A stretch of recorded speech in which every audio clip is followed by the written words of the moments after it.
इस बंदे का नाम डाइची है। इसके फादर एक एस्ट्रोनॉट है जो कुछ टाइम पहले गुजर चुके हैं और ये बंदा अपने फादर के फ्रेंड के साथ रहता था। इसमें हमें दिखाया जाता है उसके गार्जियंस टीचर के पेरेंट टीचिंग मीटिंग में आए हुए होते हैं और जिससे टीचर कंप्लेन करते हैं कि तुम्हारा ये बेटा पढ़ाई पे बिल्कुल भी दिलचस्पी नहीं दिखाता है, जिसमें टीचर पूछता भी है तुम्हें आखिरकार फ्यूचर में क्या करना है, लेकिन डेची को तो किसी से भी मतलब नहीं था, तो अपने मनपसंद की चीजें करनी थी। उसका टीचर कहता है क्या तुम्हें अपने फादर की तरह नहीं बनना है डेची? तभी डेची का गार्जियन बोलता है नहीं, डेची का उसके फादर से कोई भी लेना देना बिल्कुल भी नहीं है। इसके सीन शिफ्ट होता है, हमें दिखाया जाता है डेची एक बाइक गेम खेल रहा होता है यहाँ पे कि वो अपने एक क्लासमेट से मिलता है। उसका क्लासमेट बताता है ये पूरा गेमिंग जोन ही मेरा है। उसके बाद डेचा का फ्रेंड उसको अपने घर में इनवाइट करता है जहाँ पे कि डेचा भी जाता है। वहाँ पे देखता है उसके क्लास में के कुछ लड़कियां भी वहीं पे है। उसके बाद डेचा की क्लासमेट उससे पूछती है क्या हम चले घूमने के लिए, जहाँ पे वो डेचा मना कर देता है बिल्कुल। उसके बाद फिर वो न्यूज चलाता है जिसको देख के डेचा एकदम से शॉक हो जाता है क्योंकि न्यूज में बताया जा रहा होता है आसमान में एक रेम्बो टाइप का गोला घेरा बन चुका है। ये जैसे ही सुनता है डेचा की मेमोरी रिकॉल हो जाती है बचपन वाली। इसके बाद वो वहाँ से निकल जाता है। अब डेचा अपनी पास्ट मेमोरी के बारे में सोच रहा होता है जहाँ पे वो एक लड़के से मिलता है। जो लड़का होता है वो उसके गले में लगा हुआ लॉकेट के बारे में पूछता है तो वो बताता है ये लॉकेट मेरे पापा ने दिया था। अब सीन शिफ्ट होता है प्रेजेंट में जहाँ पे डेची होता है वो सोच रहा होता है अपने मतलब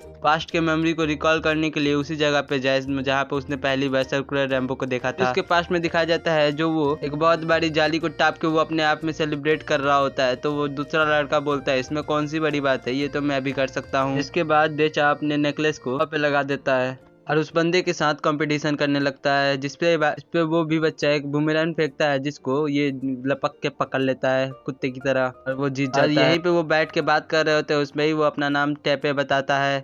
उसके बाद वो बच्चा एक और सरप्राइज देता है और अपने हाथों से सर्कुलर लैम्बो को क्रिएट कर देता है। उसका सीन प्रेजेंट में आता है जहाँ पे डेचा अपने फादर के ग्रेव पे जाता है जहाँ पे उसके फ्रेंड के मतलब दोस्त भी आ जाते हैं मतलब क्लास में, और वो आते हुए पूछता है क्या सच में तुम्हारे फादर की डेथ हो चुकी है। और उसके बाद वो सोचने लगता है कि उसके फादर ने कैसे अर्थ को बचाने के लिए अपने आप को ही स्पेस में उसने लॉन्च कर लिया था और ब्लास्ट कर लिया। डेची भी उस जगह पे चला जाता है जहाँ पे वो पहली बार टेपे से मिला था। अब एक और पास्ट का सीन दिखाया जाता है डेची की फादर की डेथ होने के 3 महीने पहले की, जहाँ पे वो दोनों रेस्ट्रिक्ट एरिया में पहुंच गए होते हैं। दोनों अंदर घुस जाते हैं कि सोच के कि कुछ तो मिलेगा।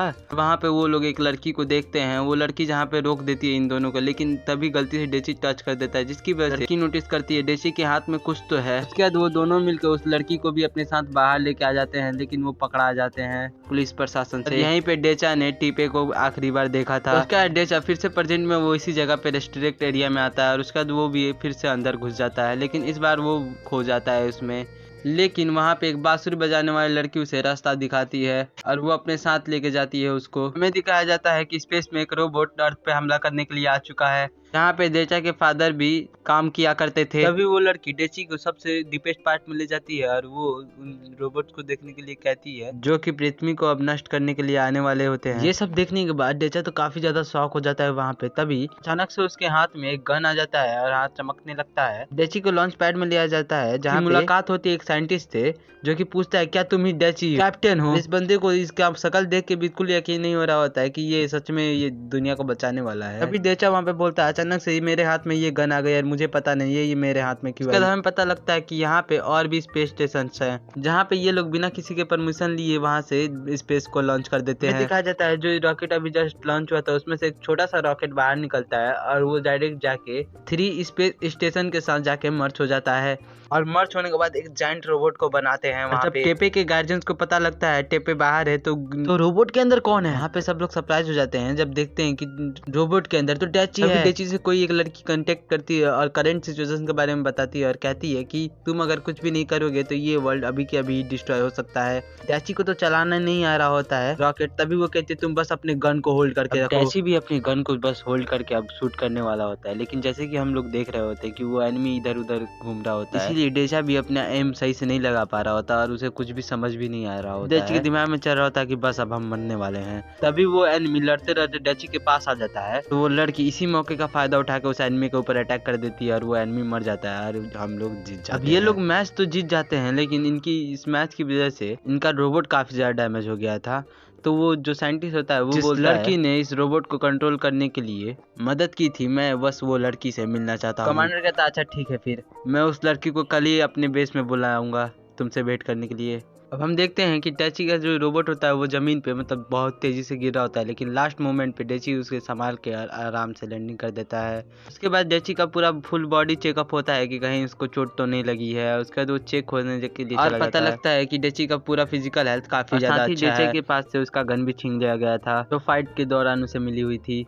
उसके बाद कमांडर उसे बताता है कि ये जो इनकी स्पेस टीम है इसे इसीलिए बनाया गया है कि बाहर के एलियन से अपने अर्थ को प्रोटेक्ट किया जा सके। कमांडर डेची को आसपास का टूर दे ही रहा होता है, तभी उसके बीच में एक सिक्योरिटी वहाँ पे आ जाती है और वो उसको एक रूम में लेके जाते हैं जहाँ पे टेपी और वो लड़की जिसको इन्होंने बचपन में बचाया था और टेपी को इन दोनों को मतलब एक डिवाइस पहनने के लिए बोलते हैं। तभी डेचा टेपे को बोलता है कि चलो हम लोग बूमरिंग वाला गेम खेलते हैं। इससे पहले कि वो दोनों कुछ बोल पाते हैं, दोनों के ब्रेन में काफी ज्यादा दर्द होने लगता है उस डिवाइस की वजह से। कमांडर उन्हें ये सब करने के लिए मना करता है और डेची को टेपे और उस लड़की को अपने साथ लेके आ जाता है। सिर्फ होता है और साइंटिस्ट डेची की गन को सबको एक्सप्लेन कर रहा होता है। उन लोगों को बताता है कि डेची की जो गन है वो काफी ज्यादा एनर्जी को प्रोड्यूस करती है और उनका मानना है कि ये जो गन है वो लिविंग ऑर्गेनिज्म है जो कि अपने इच्छा के अनुसार वो अपने मैजिक को कंट्रोल कर सकता है और हर कोई बंदा इस गन को नहीं यूज कर सकता।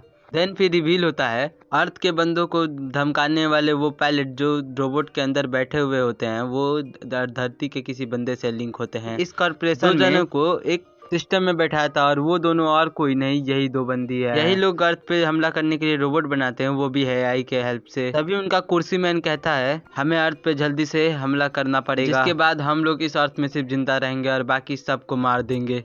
अब यहीं से सीन होता है शिफ्ट और हमें दिखाया जाता है डेची को जो एक साइंटिस्ट से बात कर रहा होता है जिसका नाम होता है पीटर।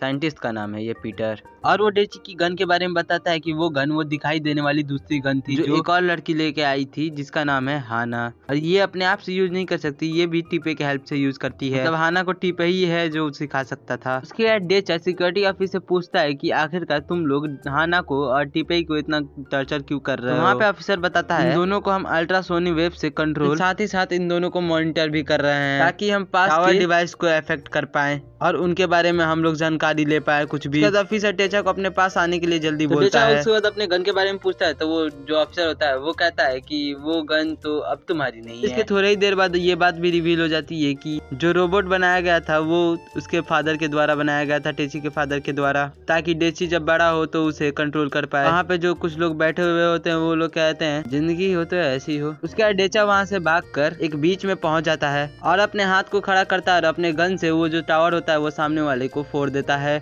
जिसकी वजह से हाना भी अपने कान में से वो निकाल के वहां से निकल लेती है डिवाइस को। तभी उसे एक ऑफिसर पकड़ लेता है तो वो अपना एक पेट जो होता है उसे उसके ऊपर छोड़ देती है और वहां से भाग के निकल जाती है। टीपे भी वहां पे बच के आ गया होता है। थोड़ी देर बाद हमें तीनों को दिखाया जाता है एक साथ जो बूमरिंग खेल रहे होते हैं। तभी टीपे डेचा से पूछता है आखिरकार तुम यहाँ पे वापस क्यों आए। डेचा बोलता है कि मैं तो यहाँ पे हाना को बूमरैंग सिखाने वाले प्रॉमिस को लेके आया था, सिखाने के लिए मतलब, और मैं अपनी यादों को भी ताजा करने के लिए यहाँ पे आया था। उसके बाद हमें नेक्स्ट दिन का सीन दिखाया जाता है जहाँ पे हमें दिखाया जाता है जहाँ पे कि ये तीनों के तीनों वापस अरेस्ट हो गए थे। अब इसके बाद ये तीनों कमांड रूम में वापस आ जाते हैं और कमांड रूम में जाने के बाद उनको एक डिवाइस दिखाया जाता है जिस डिवाइस के द्वारा ये लोग कंट्रोल हुआ करते थे। अभी कमांडर कहता है अब इस डिवाइस को हटा दिया जाएगा क्योंकि ये डिवाइस खराब है। तभी वहाँ पे एक ऑफिसर आता है और वो गुस्से में कुछ भी नहीं बोल पाता और गुस्से में वहाँ से निकल के चला ही जाता है। तो उसके बाद पीटर नामक एक साइंटिस्ट इन लोगों को एक लड़की से इंट्रोड्यूस करवाता है जिसका नाम आकारी होता है, जहाँ पे कमांडर वो उसे देख के कहता है सच में क्या ये मेरी बेटी आकारी है? हमें यहाँ पे पता लगता है आकारी कमांडर की बेटी है और वो अपने मदर के साथ तब से रह रही है जब से उसके मदर और फादर का तलाक हुआ और उसकी मदर अभी स्पेस गवर्नर के पोस्ट पे है। टीचा को यहाँ पे रियलाइज होता है कि आकारी अभी हमारी हेल्प कर सकती है अपनी हैकर स्किल से।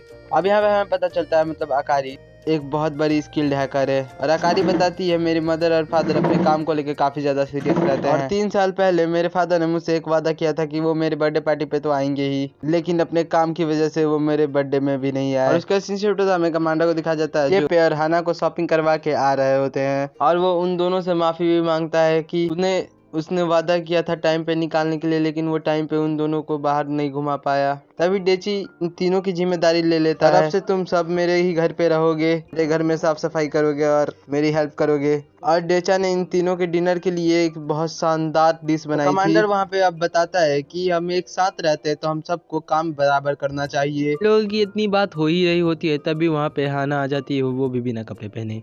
और वो कहती है कि मुझे बाथरूम में जाना था, तो यहाँ पे बाथरूम का रास्ता किधर से है? और इसको देख के ये तीनों लड़के अपने आंखों को बंद कर लेते हैं। उसके बाद रात को हाना उसी कमरे में थी जहाँ पे अकारी थी। तो अभी अकारी वहाँ पे देखती है कि अचानक से हाना की गिलहरी आ गई है और वो अकारी के कंधे पे जाके बैठ जाती है और हमें दिखाया जाता है और टीपे एक साथ बालकनी में होते हैं। डीचे तारे को देखते हुए कहता है, कैसे मैं पहले भविष्य की चिंता करता था और अभी देखो मैं कहाँ पे आ गया हूँ, मतलब मैं तुम लोगों के पास हूँ अभी यहाँ पर। अचानक से कहता है टेपे से कि मुझे रेनबो देखना है, जो टीपे उसे अपने हाथों में दिखा भी देता है और सोचता है कि डेचा बिल्कुल भी नहीं बदला, पहले की तरह बहन का लौड़ा है। उसके बाद टीपे उसका ब्रेसलेट वापस उसे देता है और कहता है, ले भाई ये तेरा ब्रेसलेट मैंने अभी तक संभाल के रखा था। देन सीन शिफ्ट होता है और हमें वहाँ का अफसर दिखाया जाता है जो वहाँ पे खड़ा होता है, मतलब कि एक अननोन पर्सन से बात कर रहा होता है और वो जिस बंदे से बात कर रहा होता है वो कहता है कि तुम्हें हाना को कंट्रोल करना पड़ेगा और डेची को मारना पड़ेगा। उसके बाद कॉपरेशन टीम ने ऑपरेशन के सेकेंड गियर ने अपने काम को अंजाम देना शुरू कर दिया और साथ ही साथ डेचे के गन के बारे में जानने की कोशिश करी। और साथ ही इन लोगों को एक शक था कि ह्यूमंस राजकुमारी का सपोर्ट ले रहे हैं, जो राजकुमारी और कोई नहीं हाना है। तभी स्पेस में एक ब्लू कलर का रोबोट आता है जिसको देख के सब अलर्ट हो जाते हैं अपने न्यू एनिमीज को देख के, लेकिन जो दूसरा ऑफिसर होता है वो उस रोबोट को पहचान लेता है। ये वही एनिमीज है जिसने डेचा के फादर को मारा था। यहाँ पे डेचा एक लेटर लिख रहा होता है अपने बंदूक को पाने के लिए। ये लेटर लिख ही रहा होता है तभी कमांडर आके बताता है कि एनिमीज का अटैक हो चुका है हमारे ऊपर और ये सारे एनिमीज वही हैं जिन्होंने तुम्हारे फादर को मारा था। यहाँ पे कमांडर भी ये बात सुन के हैरान हो जाता है, क्या इन्होंने सच में डेचा के फादर को मारा था? एंड इस तरफ कमांडर बिल्कुल भी नहीं चाहता था कि डेचा को इस फाइट में उतरना पड़े, डेचा को रॉकेट में बैठा के फाइट के लिए लॉन्च कर दिया जाता है स्पेस में। ये सब देख के कमांडर हैरान होता है कि आखिरकार डेचा को परमिशन किसने दी फाइट के लिए। तभी ऑफिसर कमांडर के पास आता है और बताता है कि मैंने ही उसे परमिशन दी है और भेजा है। तभी गवर्नर कहते हैं, तुमने आखिरकार इस बच्चे को क्यों भेजा? एंड वे तभी बोलते हैं, रोबोट का जो कवच है वो अभी तक तैयार नहीं हुआ और यहाँ पे ऑफिसर का प्लान भी अच्छी तरीके से वर्क कर रहा था। ये सब सुनने के बाद कमांडर सिक्योरिटी को बैन कर देता है। साथ ही हाना को भी जैसे ये बात पता चलती है वो टेपे के पास जाती है और उसका हाथ पकड़ के उसे अपने साथ लेके चल जाती है और अकारी सैटेलाइट हैक करने में मदद कर रही होती है। हैक करते हुए अकारी बोलती है कि पिछले बार लोगों ने दक्षिण वायुसेना में घुसपैठ की थी, उसके मुकाबले तो ये कुछ भी नहीं है। और साथ ही इस तरफ हाना अपने पूरे पावर को एक किसी मिस्टीरियस मशीन में ट्रांसफर कर रही होती है। दूसरी तरफ जो एनिमीज होते हैं वो इनके एयरक्राफ्ट को तोड़े जा रहे थे और काफी सारे स्पेस स्टेशन को भी तोड़ देते हैं। तभी डेचा कमांडर से पूछता है कि यही एनिमीज है जिन्होंने मेरे फादर को मारा था। ये बात कंफर्म होते ही डेचा कहता है, इनकी माँ की तो किसी को जिंदा नहीं छोड़ूंगा, मार रहे, और धराधर गोली चलाने लगता है उन लोगों के ऊपर। लेकिन सामने वाला जो रोबोट होता है वो काफी ज्यादा पावरफुल होता है और इसकी सारे हमलों को डॉज कर देता है और उसके ऊपर हमला कर देता है। डेचा भी अपने रोबोट को फिर से चार्ज करता है। डेचा हमला करता है, उससे पहले हमें एक नया रोबोट को दिखाया जाता है जो काफी ज्यादा बड़ा होता है। एनिमी कहता है, ये तो आंडू पांडू रोबोट है, इसकी तो मैं मार दूंगा तब रोबोट को। तभी जो हमारा रोबोट होता है वो उसको एक लात मारता है और साथ ही साथ उसे खत्म कर देता है और वो काफी ज्यादा पावरफुल रोबोट होता है। यहाँ पे पता लगता है ये हाना का रोबोट है और इसे कंट्रोल कर रहा है टेपे, जो सर्कुलर रैम्बो बना के दिखाता है। ये लोग उस फाइट को जीत जाते हैं। पृथ्वी पे लौट जाते हैं जहाँ पे साइंटिस्ट कहता है आखिरकार इसे, मतलब इस रोबोट को टेपे ने कैसे कंट्रोल कर लिया, ये तो इम्पॉसिबल है। पीटर साइंटिस्ट भी अपना अनुमान लगाता है कि ये काम कहीं भी तो लगता है ये काम हाना का ही हो सकता है। और अंदर टेपे बेहोश था और अकीरा जाके उसे चेयरफुल करती, अरे यार जीत गए, उठ जा तू। और दूसरी तरफ ये ब्लू बाल वाला हमारा दुश्मन बोलता है, ये ऑफिसर साला किसी काम का नहीं है, अब मुझे ही कुछ करना पड़ेगा।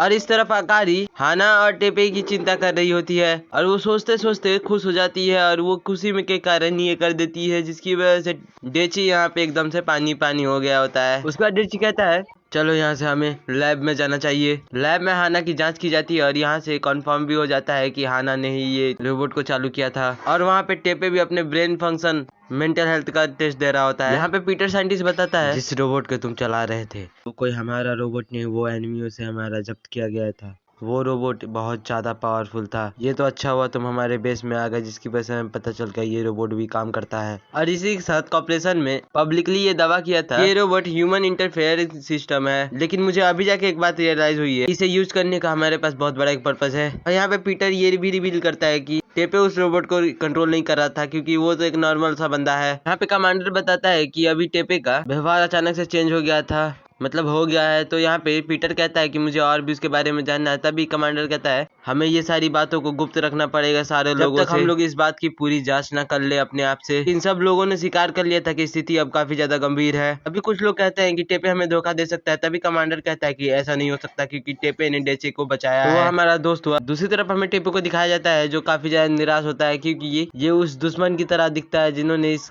दोस्त के ऊपर अटैक किया। तभी ये बात भी रिवील होती है कि एक ग्रह पृथ्वी में दो भागों के बीच में घुस चुका है और यहाँ पे अकारी और डेचे जाते हैं वहाँ पे और वहाँ के डिश को हाना के रैबिट को चखाते हैं, लेकिन मतलब वो उसे बिल्कुल पसंद नहीं आता और वो हाथ मार के गिरा देता है। तभी डेचा और अकारी को वापस से बेस में बुलाया जाता है और हाना मेडिकल वार्ड में थी। इसके बाद अकारी अपने आसपास देखती है तो वहाँ पे देखती है टेपे कमांडर को जवाब दे रहा होता है जो कमांडर पूछ रहा था उसका। तो थोड़ी ही देर के बाद वहाँ डेचे को भी बुला लिया जाता है और यहाँ पे टेपे ने अपने हाथ में रैम्बो बनाया था और टेपे वहाँ पे कन्फेस करता है कि डेचा को मैं बचपन से ही जान रहा हूँ और वो अपने बारे में बताते हुए कहता है कि मेरे पूरे क्लैन में ये रैम्बो बनाना एक मामूली सी बात है। डेचे को बोलता है यार मैं पहले जैसा टेपे ना रहा। तभी डेचे बोलता है कि यार तू ऐसा मत बोल, तूने मेरी जान बचाई है।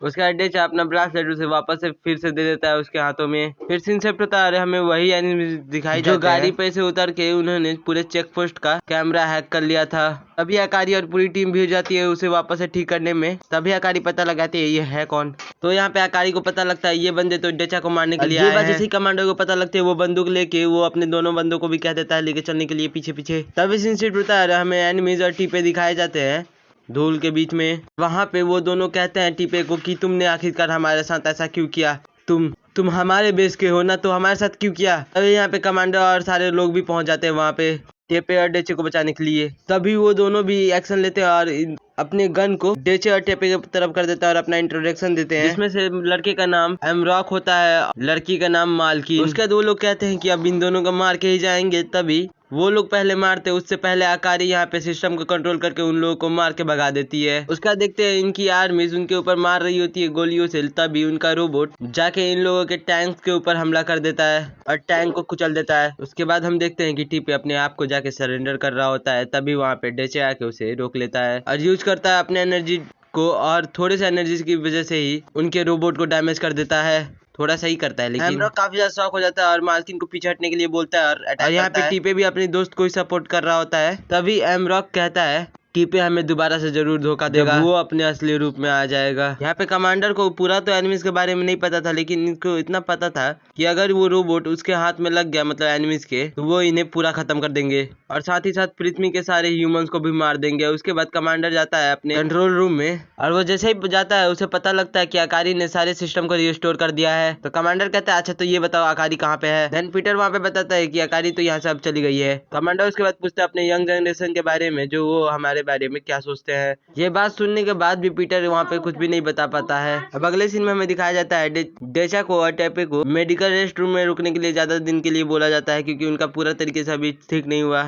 तबीयत। तो डेचा हालांकि ये तो कहता है कि आखिरकार मैं पूरा ठीक हो चुका हूँ। तभी हाना फिर से कुछ ये कर देती है जो देख के सारे लोग फिर से आग लुका लेते हैं अपना। टेपे का पूरी तरह से इलाज खत्म होने के बाद डॉक्टर को अपने पास बुलाता है और टेपे को उससे मिलने के लिए छोड़ दिया। टेपे यहाँ पे सोच रहा होता है कि इन सब का कारण सिर्फ मैं ही हूँ, अब हमारी दोस्ती भी नहीं रहेगी, शायद मैं अब डेचा से कभी भी ना मिल पाऊँ। तभी टीपे को देख के हाना बोलती है कि ये सब मेरी गलती है यार, तुम अपने बारे में इतना गलत मत सोचो। तभी टेपे हाना को रिप्लाई करता है और कहता है कि तुम नहीं समझोगी मैं क्या कहना चाहता हूँ। और वो हाना को बोलता है इसमें तुम्हारी कोई भी गलती नहीं है। टेपे यहाँ पे बताता है कि वो अपने दोस्तों से लड़ने से डरता था, वो अपने आप को काबू करने की कोशिश करता है ताकि वो अपने दोस्तों का ही एनिमीज ना बन जाए। देखो दोस्तों मेरा चल रहा है बोर्ड, तो मैं ऐसे टाइम पे मैं डाल नहीं सकता वीडियो, लेकिन मैं डाल रहा हूँ फिर भी। और मैंने इस एनिमी को पूरा नहीं कंप्लीट किया, अभी एनिमी का पार्ट बचा हुआ है तो टेंशन मत लो। और साथ ही आप लोगों को ये वाला पार्ट अच्छा लगा तो प्लीज लाइक और सब्सक्राइब करना मत भूलना। मिलते हैं किसी और नेक्स्ट वीडियो में, तब तक के लिए मेरी चिंता समझो और लाइक और सब्सक्राइब करो और